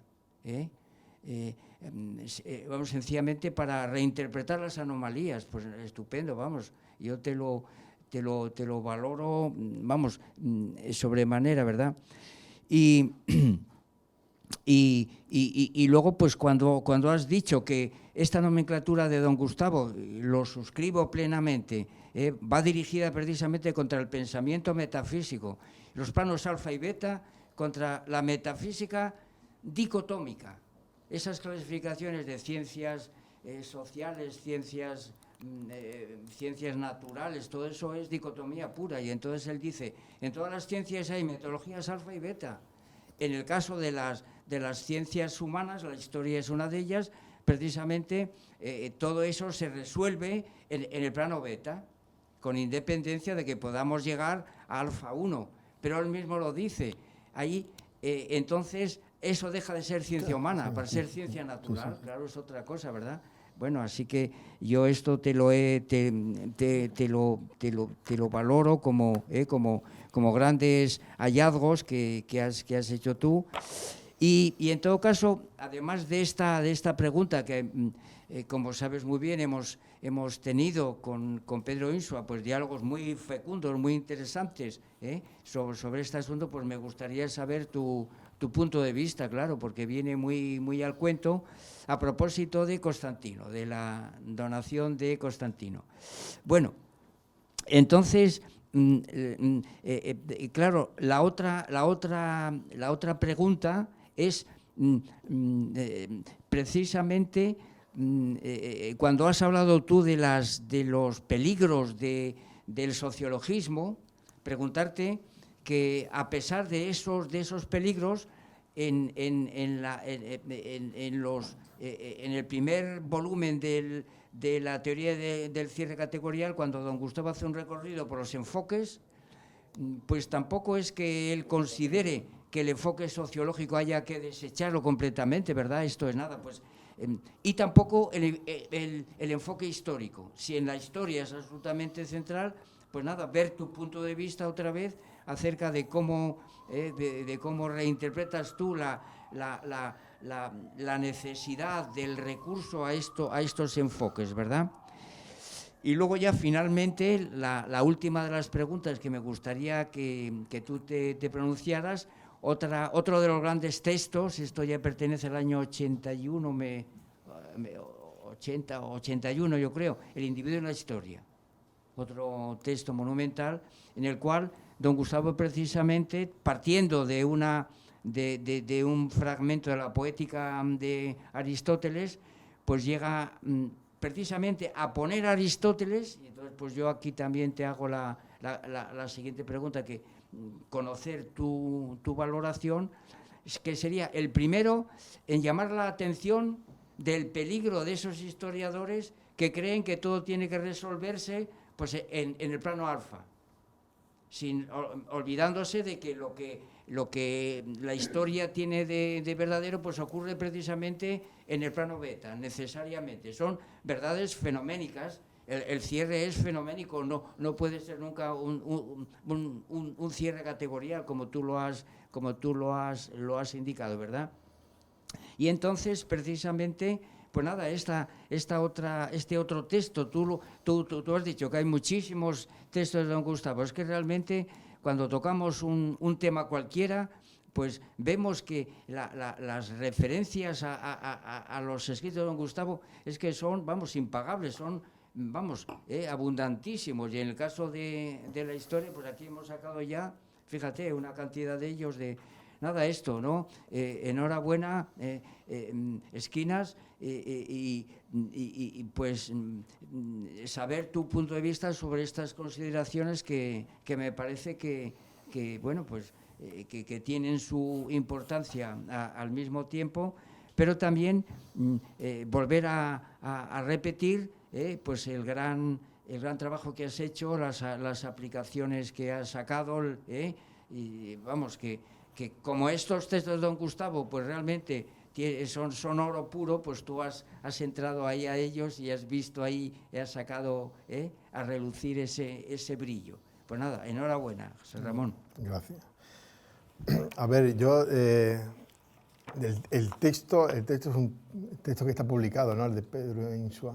En un basilisco, me parece que es... No lo he leído. Ah, bueno, pues nada, tampoco pasa nada. Entonces... No, pero ya como esto espero que salga, pues está ya, quiero decir, está bastante escrito. Sí. Espero que salga en un basilisco, pues lo leeré y tendré en cuenta... Esto, y haces una pequeña... Sí, porque... Te lo agradecería mucho, hombre. A ver, así yo no sé, lo mismo... Es el número 33. Vale. Yo sí, así dicho, vamos, sin haberlo leído, entonces puede que esté patinando. Pero claro, yo creo que la basura historiográfica forma parte también de la historia. Esa es la cuestión.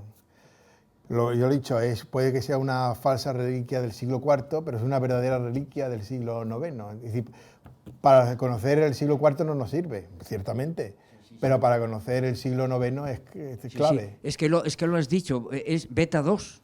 Sí. Y en ese sentido, pues nada más que decir, mientras que me parece a mí que Pedro, en cierta medida, renuncia de esa posibilidad y tú la has incorporado como otra manera de reconstruir las operaciones, claro. A ver, en cuanto, claro, estoy de acuerdo en que, vamos, la sociología y la historia pues son claves para la ciencia. Claro, otra cosa es el peligro reduccionista, a lo que yo me refería, que es lo que yo me encontraba durante la carrera. Yo tuve además, conflictos, yo recuerdo un conflicto que tuve en una clase, en un seminario que tuvimos en la facultad, justamente con gente que no sé por qué, ahora mismo no me acuerdo, gente que nos visitaba de Sevilla, estos venían con tesis antropológicas totalmente relativistas, y entonces yo ahí... Entonces lo que conocía era Marvin Harris, y yo me enfrentaba con Marvin Harris porque esto era un delirio metafísico completo, de decir, no puedes decir que tal cosa es así, porque todo es un reduccionismo sociológico y antropológico en el sentido etnográfico, ¿no? Total, ¿no? Entonces, contra esto es lo que yo me encontraba, ¿no? Entonces, claro, desde este reduccionismo, claro, pues no hay diferencia entre lo que hacía Heródoto y lo que hace un historiador actual, porque somos productos de la cultura y ya está, y en esa noche todos los gastos nosológicos son pardos, es decir, todo se confunde. Ahora bien, si introducimos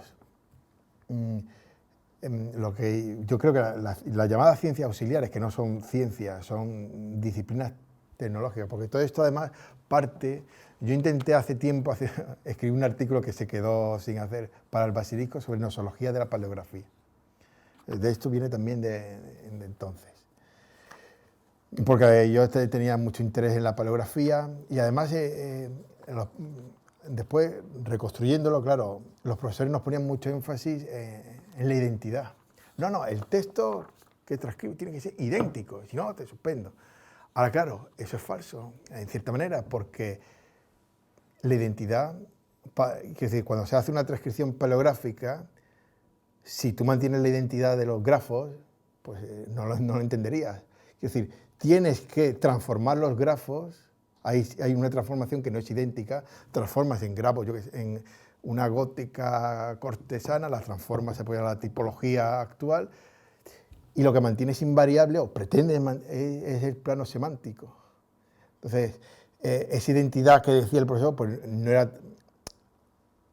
había que matizarla como tal, pero sí estaba ahí. Entonces, todo esto, no sé ya por qué lo estoy diciendo, viene justamente en una crítica que yo entonces tenía, porque yo sabía, yo estaba estudiando historia, pero sabía que, a mí me tiraba la filosofía porque los temas introductorios eran los que más me gustaban, ¿no? Esto que a la gente no le gustaba, pues, la Edad Media, ¿qué es la Edad Media?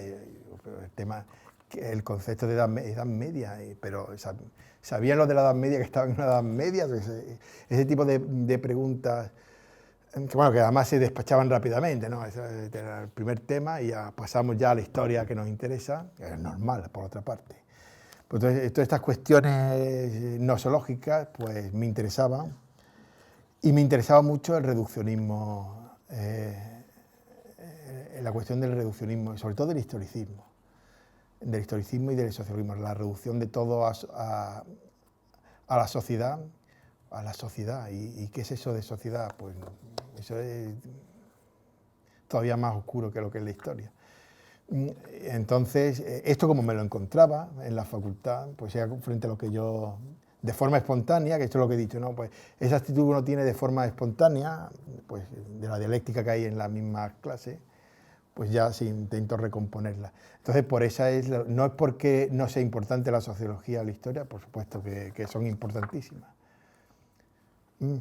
Y después, respecto a individuo e historia, pues es un texto clave. Yo lo leí hace tiempo, que además me lo mandó Gustavo Bueno Sánchez, pues esto fue cuando lo leí, pues ahora ya 20 años, ya hace tiempo.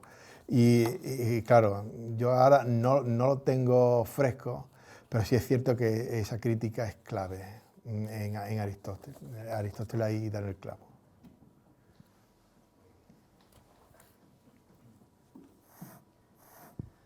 Bueno, nada, pues en primer lugar felicitarte por la conferencia.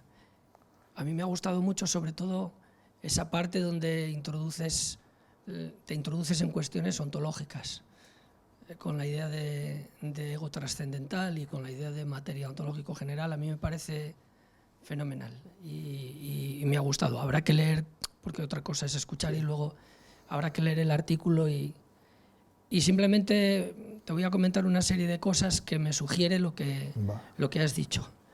La primera cuestión es a propósito de que habías dicho que un compañero te había comentado sobre la posición del ingenuismo histórico. Sí.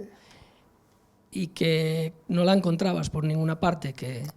No la encontraba entonces. Entonces, y seguramente por una razón, claro, que a lo mejor estás o no de acuerdo con ello, porque seguramente las otras posiciones, es decir, porque está repartida en las otras posiciones. Pues Efectivamente, el sociologismo, el historicismo, etcétera, etcétera, están atravesados todos de una concepción ingenuista según la cual se supone que existe un pasado que hay que desentrañar, como algo dado, como un objeto dado. Esa es en eso consiste fundamentalmente la cuestión, ¿no? Sí, sí.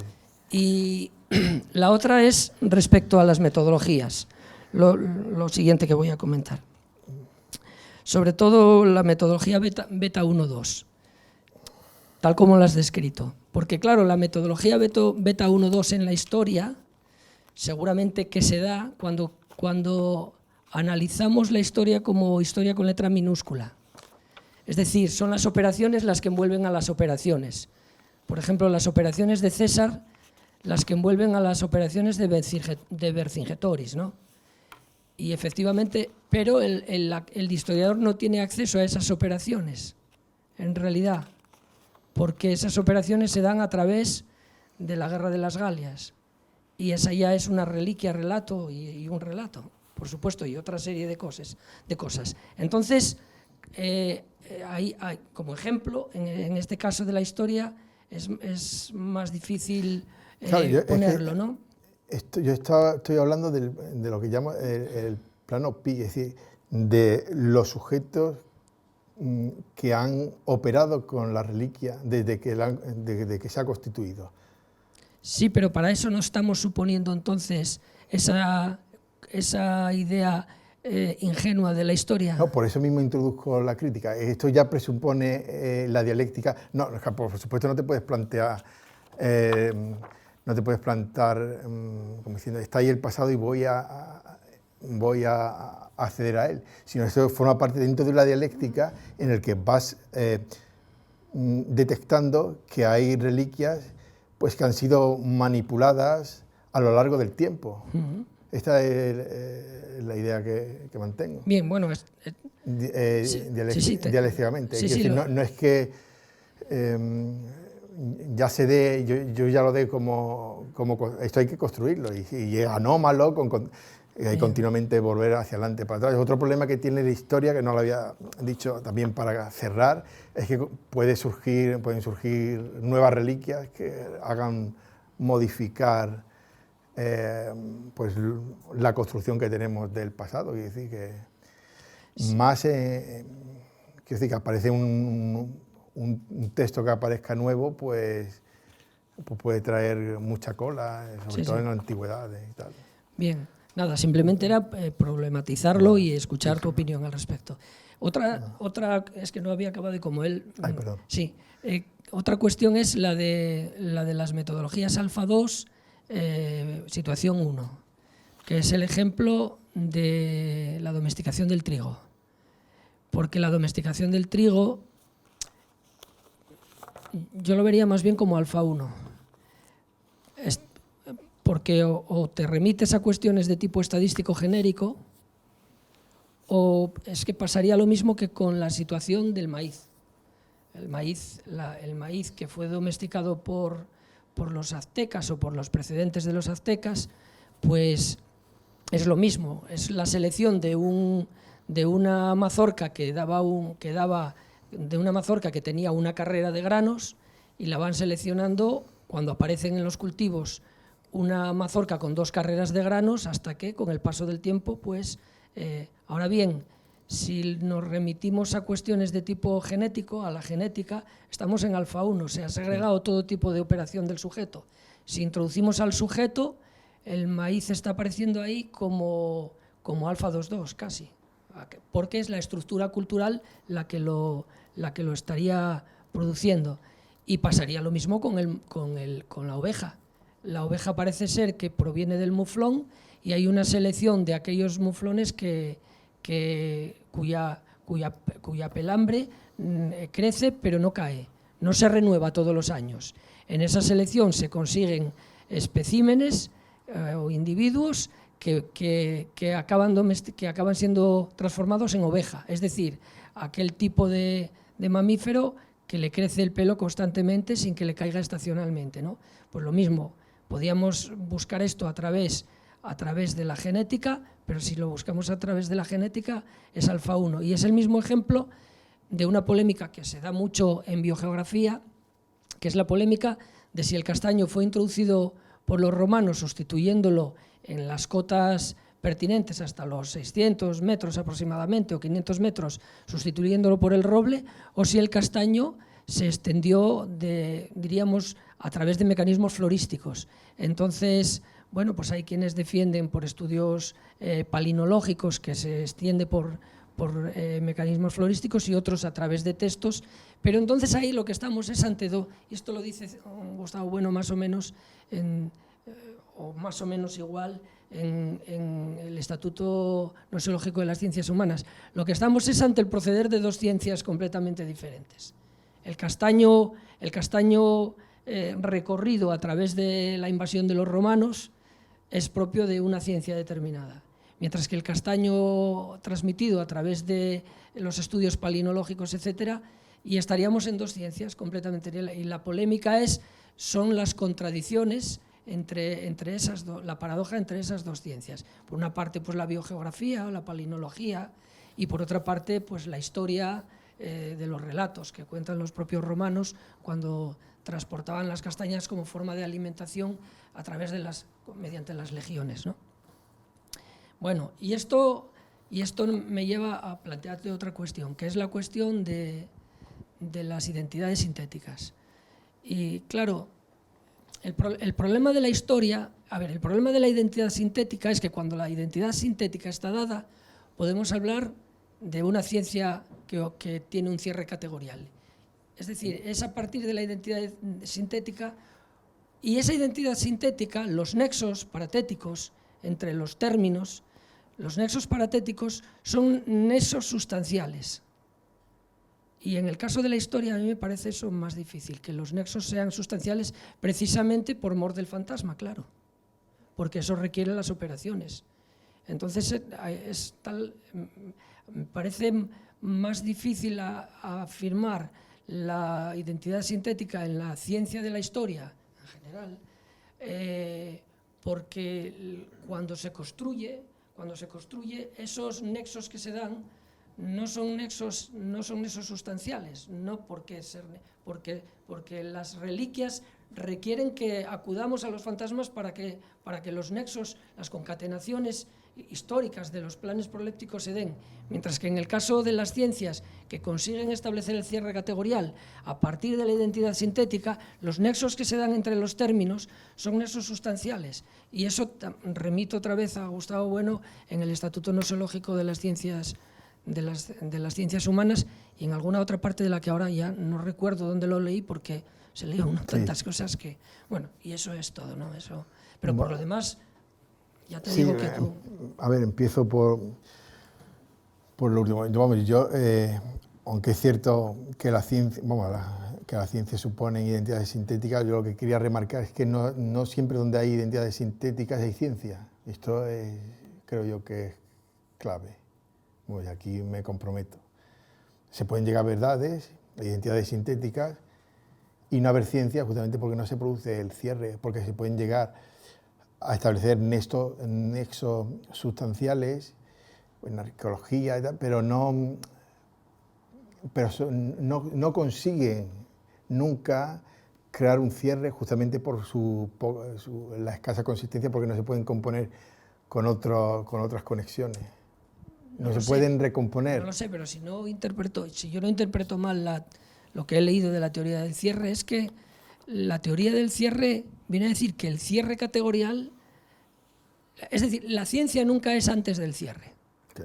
La ciencia nunca, por lo tanto, no cabe la posibilidad de hablar de ciencias en las que se da. No, es decir, y para que se dé un cierre, tiene que haber una identidad sintética, para que se dé un cierre. Por lo tanto, las identidades sintéticas, pero no una, sino muchas. Sintéticas, sistemáticas, nos llevan muchas identidades sintéticas según se vaya ampliando los círculos, pero para que se dé una ciencia, para que se dé una una mecánica o para que se dé una biología, o para que se dé una geología, tienen que establecerse una serie de cierres constantes, incluso unos desbordando a otros, etcétera, y esos son sustanciales. Es decir, la teoría de placas tectónicas en geología es la conexión sustancial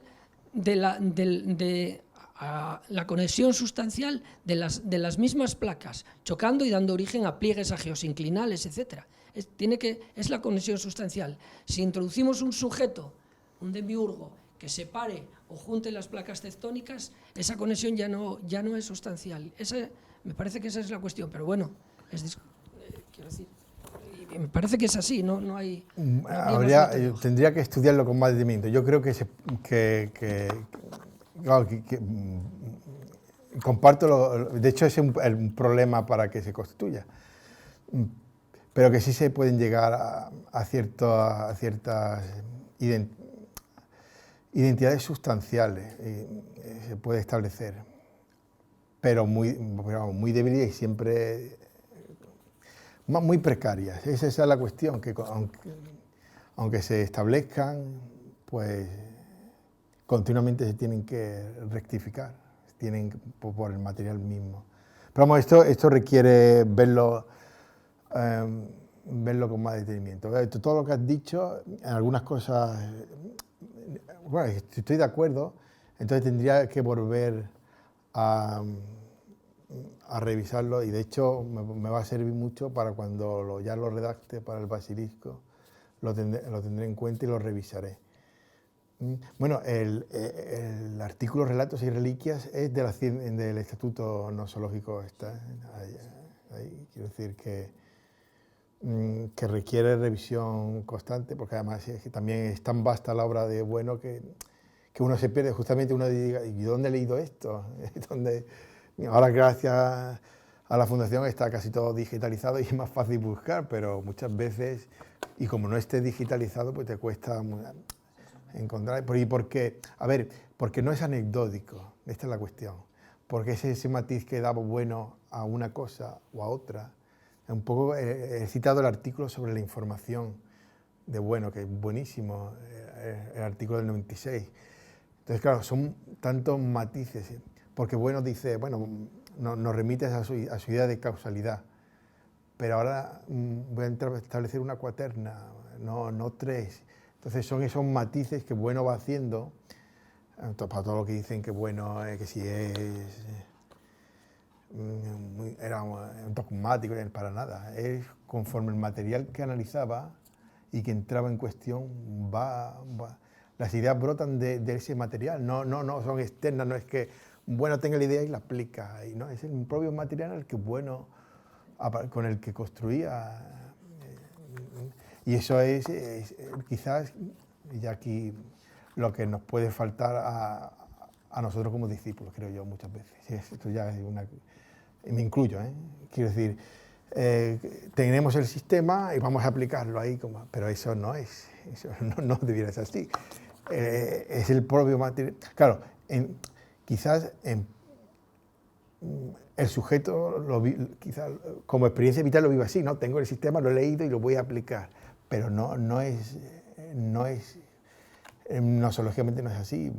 Es operar con el material, y es el material el que te remite ideas y es con las que estás trabajando continuamente. Y esas ideas, claro, no partes desde un conjunto cero, como decimos, ya partes, porque esas ideas de Bueno no son ideas de Bueno en el sentido de que sean ideas únicas de él y que nadie, son ideas que el propio Bueno remarcaba. No, esto está dentro de la tradición, otros han dicho cosas parecidas, entonces son ideas que te estás encontrando en el propio material y que Bueno sistematizó y distinguió, pues como nadie lo ha hecho, creo yo. Bueno, pues sí que me gustaría terciar, porque en este fecundo debate, ¿no? Yo realmente lo que he entendido de Esquinas es precisamente que que la ciencia, que la historia no puede cerrar como una ciencia categorial. Bueno, que se trata de una ciencia humana y que, por tanto, pues se tiene que conformar con el cierre fenoménico. Es verdad que he utilizado identidades sintéticas, pero luego ha dicho, claro, que este matiz que Marcelino, pues de alguna manera ha cazado perfectamente y lo ha puesto sobre la mesa. Yo acaso, yo cuando lo oí, lo que hice fue reinterpretarlo en el sentido de que, claro, la idea de verdad pues no es unívoca, sino que es análoga, y que don Gustavo hace un desarrollo de 12 posibilidades de verdad, y lo que yo entendí cuando Skinner estaba diciendo eso, es que se estaba refiriendo naturalmente, creo yo, ¿verdad?, a ver, y él no lo puede confirmar, a las verdades fácticas. Sí, verdades fácticas. Sí. Y entonces lo que tienes que hacer sencillamente es cambiar, ¿no?, la idea de identidad sintética, que es otra cosa, ¿verdad?, que en realidad lo que hay en la historia, lo que se constata en la arqueología son verdades fácticas, el verum est factum, vamos, sencillamente, que es una metodología propia de los historiadores, 100%. Esto por un lado, ¿no?, tal y como reinterpreté yo, pero bueno, que Marcelino ha hecho muy bien en hacer el comentario, sin duda alguna. Bueno, esto por un lado. Y por otro lado, también ha apuntado Marcelino una cosa importante, y es que tú has implicado aquí la ontología general, ¿no?, el ego trascendental y la materia ontológica general. Y yo lo que quiero sencillamente pues poner sobre la mesa es que esto ya está apuntado por don Gustavo, en Reliquias y Relatos, de una manera clarísima. Termina el texto precisamente recurriendo a la idea de historia esencial, que es la materia ontológica general. Es esa operación que tiene que hacer el historiador de triturar esas cadenas de fenómenos, y eso es materia ontológica general. Y, por supuesto, sin el concurso del ego trascendental es absolutamente imposible. O sea que nada, muy bien. Yo me alegro mucho de que también Marcelino lo haya sacado, pues para remarcarlo, para indicarlo, y que yo creo que en tu exposición estaba, pues, si no lo has explicitado, pues estaba tácitamente, ¿verdad? Bueno, y entonces ahora sí que me gustaría aprovechar, porque tú has sacado aquí a relucir otro texto, luego no lo has desarrollado, el asunto de la imparcialidad, a propósito del trabajo de don Gustavo para responder a Enrique Moradiellos, ¿no?, que él consideraba que cabía la imparcialidad gnoseológica, la imparcialidad en el historiador. Y la tesis de don Gustavo es posible la imparcialidad gnoseológica, sin duda alguna, en tanto en cuanto pues, un historiador pues, tiene que tener esa honradez gnoseológica de ofrecer lo que son las reliquias, tal y como esto es, ¿no?, en procesos de desinfección, como has analizado tú. Pero el historiador, también lo has apuntado tú, pues no puede desprenderse de sus ideas. Claro.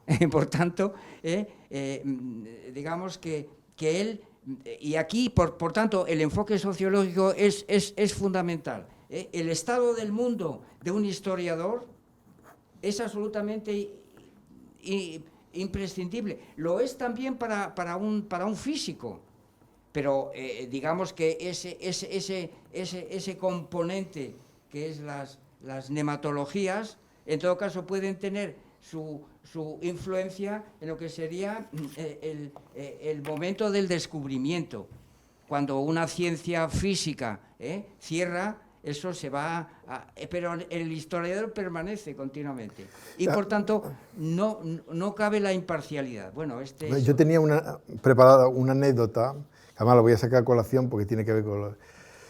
Yo además, estudiando la filosofía soviética, surgió. Había un historiador de la antigüedad, lo dice en un prólogo soviético, decía, todo esto a referencia de los congresos internacionales de historia.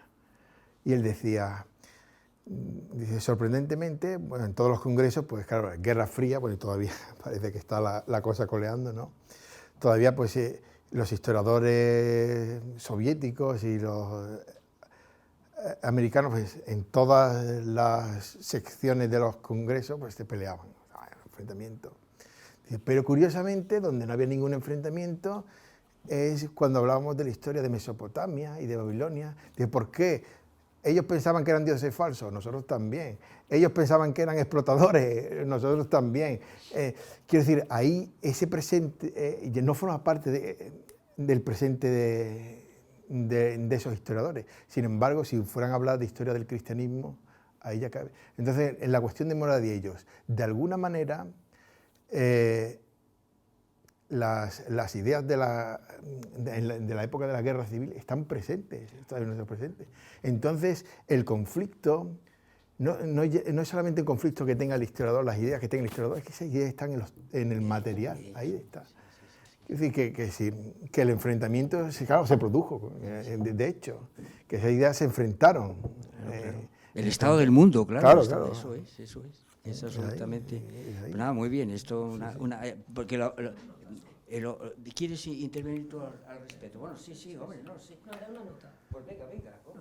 Una nota sobre el enfrentamiento a propósito de Mesopotamia, que sí lo hubo, porque el concepto de despotismo hidráulico o despotismo oriental pues trajo mucha cola, y precisamente porque se veía en la Unión Soviética pues un reflejo, o en China un reflejo de lo que habían sido los despotismos orientales. Por ejemplo, el imperio de Asiria en la época de Tiglat-Pileser o en la época de Asurbanipal, que fueron en el primer milenio. Y entonces todo esto se interpretaba como si fuese el despotismo soviético, y las peleas, empezando por Gordon Child y los que le siguieron, pues fue también bastante crudo, y se discutió mucho el tema, sobre todo por el tema de las siguientes fases que van desde el comunismo primitivo hasta la dictadura del proletariado, porque en Marx desaparece el modo de producción esclavista. Marx habla también de modo de producción asiático, pero en algunos otros el modo de producción asiático, sobre todo en la Unión Soviética, desaparece y se salta directamente al modo de producción feudal. Entonces esa discusión fue importante, solo que dada a otra escala, diríamos, claro, a la escala de la filosofía de la historia. Pero ahí estaban los materiales empíricos, estaban ahí. No, simplemente era esta nota. ¿Quieres? Sí, estoy de acuerdo, vamos. Sobre todo yo creo que él se refería a cuestiones de historia de la religión. Yo creo que se estaba refiriendo a eso. Yo lo que quiero recordar, claro, que efectivamente que para ellos eran dioses falsos y también lo eran para... No había, y no era ninguna religión vinculada a ningún grupo, que no hay ningún grupo que defiendan dioses babilonios, y ahí son sectas raras que no tienen fuerza ninguna, y entonces en ese aspecto no había conflicto, claro, hay cosas que no hay cuando se habla de la Edad Media, porque la Iglesia Católica sigue funcionando, o cuando se hablan de otras cuestiones. Yo creo que se refería a eso, vamos. Pero es cierto que daba menos conflicto que, por ejemplo, analizar la Segunda Guerra Mundial, por ejemplo. Claro, sí. Es un ejemplo de la anomalía de los presentes. Hay presentes hay partes del pasado más presentes que otras. Sí. Esta es otra noción también ofrecida por don Gustavo, las ideas subcrónicas. Algunas de ellas tienen más fuerza que otras, claro, sin duda alguna. Aunque no representen pues planes y programas para el presente, están funcionando ahí de manera... Bueno, yo otro asunto que quería abordarte, ¿no? Porque es que me ha venido también a la memoria otro de los trabajos de don Gustavo sobre la historia y la literatura. Este asunto que también nos ha traído aquí, ha habido polémicas y enfrentamientos. A propósito de Bernardo del Carpio, este asunto, ¿no? Por un lado, la noción que don Gustavo desarrolla de historia-ficción, por ejemplo, la batalla de Arrigorriaga, que se inventa Arana, Sabino Arana, y con un personaje que no ha existido, eso es una auténtica ficción, y además, irónicamente, don Gustavo dice, y no me extrañaría que, pues eso, con el tiempo le hicieran una estatua en las Vascongadas, ¿no? Y sin embargo, Bernardo del Carpio, pues no, que tiene una importancia enorme, dice él, aunque sea más bien objeto de la leyenda, de la literatura, etcétera, pero sin embargo representa lo que él llama el organigrama imperial, bueno, que está ahí plasmado en esta figura, y de alguna manera en ese artículo de él pues sugiere que se le haga pues un monumento, por lo menos aquí en Asturias, viene a decir, no va nada de esto, sacarlo a relucir, y entonces pues esto, la conexión entre la literatura y la historia, ¿verdad? Este asunto que también es problemático, pero bueno, que a propósito de este personaje, nada, conocer tu punto de vista. No, bueno, el punto de vista yo sobre la literatura, aunque sí es cierto que he tenido conversaciones por internet, pues un poco, más que nada tanteando, porque yo no es un tema, el de la literatura no es un tema en el que me haya metido mucho, pero claro, sí es cierto que la literatura suele ser vista por parte de los historiadores como fuentes, la literatura era fuentes. Claro, pues claro, como ya empiezan los problemas a funcionar, ¿no? El tema de si son ficciones, pero que claro, también son ficciones que tienen su potencialidad, es de donde está el asunto. Que parte de esa historia ingenua también es esa versión ilustrada de decir, justamente como lo que ocurría con la donación, ¿no? La donación de Constantino es vista como es oscurantismo católico, ¿vale? Eso es un invento, pero sin embargo tiene en su contexto, que estaba en el contexto de la dialéctica, pues es dialéctica de Estado, porque el papado no era simplemente un líder religioso, sino un líder con un Estado, o con estados, con vasallos. Y el emperador, que como tal imperio, pues existía de una forma también más problemática, porque el imperio medieval, pues no era un imperio al estilo moderno, no era un estilo. Entonces esos conflictos que tienen que ver con las námesis, con la legitimación anterior, con qué nos conectamos con el pasado, ¿no? Pues con Roma, ¿por qué hay que recurrir a Roma? ¿Por qué hay que inventarse eso y no otra cosa? Esas son las preguntas interesantes. Y ahí donde está también el problema, que también las ficciones o no mentiras, pero sí, forman parte del pasado. Y eso es un problema también nosológico importante, porque no basta con... Quiero decir, es importante constatar que una batalla no ocurrió o que tal personaje histórico no ocurrió, es importante, pero no te puedes quedar ahí. Tienes que establecer dialécticamente, ¿y por qué está este personaje? ¿Con qué ortograma está vinculado? Y eso es clave. Si no, además te quedas en una especie de historia ilustrada, de decir, pues los dioses antiguos eran falsos porque no existían. Pero ¿y eso qué tipo de análisis es? Eso no conduce a nada.